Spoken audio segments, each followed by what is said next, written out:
Lotus smart channel থেকে আপনাদের সকলকে স্বাগতম।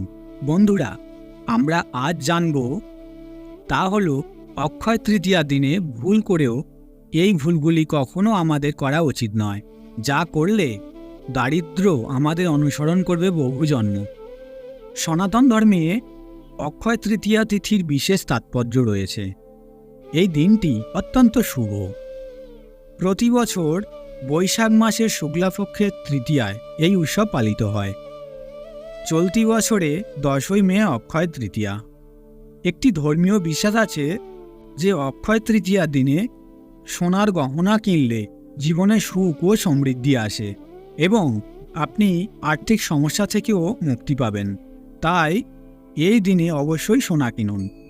এছাড়াও দেবী মা লক্ষ্মী এবং ভগবান শ্রীহরি বিষ্ণুর পূজা করুন।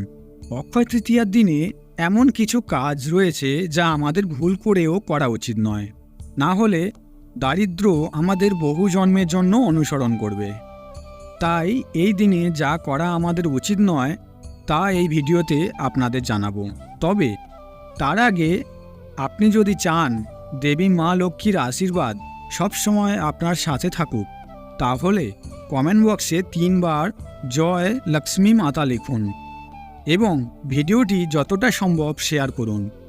ভিডিওতে দেওয়া তথ্যগুলো ভালো লাগলে ভিডিওটিতে লাইক দিন। একটি ধর্মীয় বিশ্বাস আছে যে অক্ষয় তৃতীয়ার দিনে তুলসী পত্র দ্বারা ধনসম্পদের দেবী মা লক্ষ্মীর পূজা করা উচিত নয়। এমনটি করলে দেবী মা লক্ষ্মী রেগে যান, তাই এটি করবেন না। অক্ষয় তৃতীয়ার দিনে কাউকে অপমান করবেন না এবং মনে রাখবেন আপনার চিন্তাভাবনা এবং আচরণ যেন কারো সম্মানে আঘাত না পায়। কাউকে কষ্ট দিলে দেবী মা লক্ষ্মী রুষ্ট হন।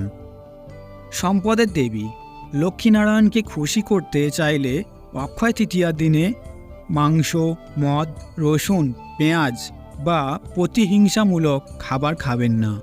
অক্ষয় তৃতীয়ার দিন এই জিনিসগুলি সেবন করলে অর্থের সংকট দেখা দেয়। অক্ষয় তৃতীয়ার দিনে চুরি, অপব্যবহার, জুয়া, মিথ্যা বলা ইত্যাদি অন্যায় কাজ করবেন না। এতে উপার্জিত অর্থ নষ্ট হয়ে যায়, একই সাথে পাপের অংশীদারও হয়ে যাবেন।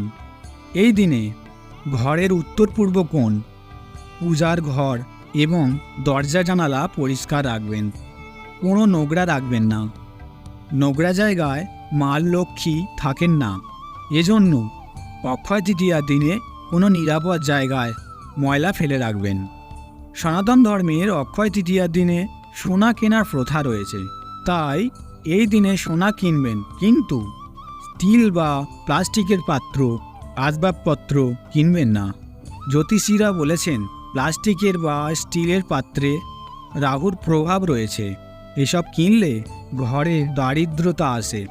এছাড়াও জ্যোতিষীদের মতে অক্ষয় তৃতীয়ার দিনে কাউকে টাকা ধার দেবেন না। সহজ কথায় কারো সাথে লেনদেন করবেন না। এই দিনে যে কোনো লেনদেন করলে দেবী মা লক্ষ্মী অন্যের বাড়িতে চলে যান। শাস্ত্র অনুসারে অক্ষয় তৃতীয়ায় ভুল করেও কাউকে টাকা ধার দেওয়া উচিত নয়। এতে করে দেবী মা লক্ষ্মী আপনার ঘর ছেড়ে অন্যের কাছে চলে যান, যার কারণে আপনাকে দীর্ঘ সময় আর্থিক সংকটে পড়তে হতে পারে। অক্ষয় তৃতীয়ার দিন শুভ ফল পেতে অবশ্যই সোনার তৈরি কিছু জিনিস কিনুন। এই দিনে খালি হাতে বাড়ি ফেরা শুভ বলে মনে করা হয় না।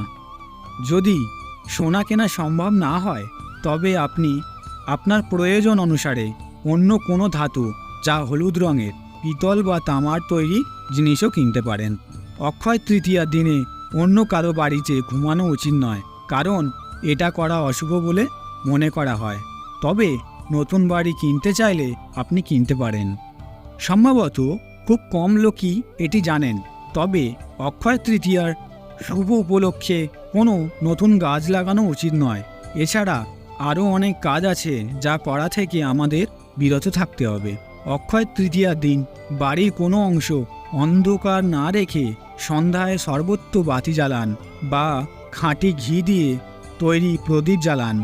এমনটা বিশ্বাস করা হয় যে অক্ষয় তৃতীয়ার দিন দরজায় 2টি প্রদীপ এবং তুলসী দেবী ও দেবী মা লক্ষ্মীর কাছে একটি প্রদীপ জ্বালালে অর্থ সংক্রান্ত সমস্যা দূর হয়।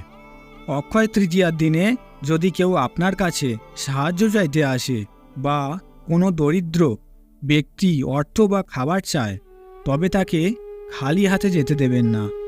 আজকের এই ভিডিওতে এটাই আশা করছি বন্ধুরা, শাস্ত্র অনুসারে আমাদের দেওয়া তথ্যগুলো আপনাদের ভালো লাগবে। তাই ভিডিওটি ভালো লাগলে কমেন্ট বক্সে জয় লক্ষ্মী মাতা লিখুন আর আমাদের সাথে থাকুন। জয় মাতা লক্ষ্মী, জয় শ্রীকৃষ্ণ।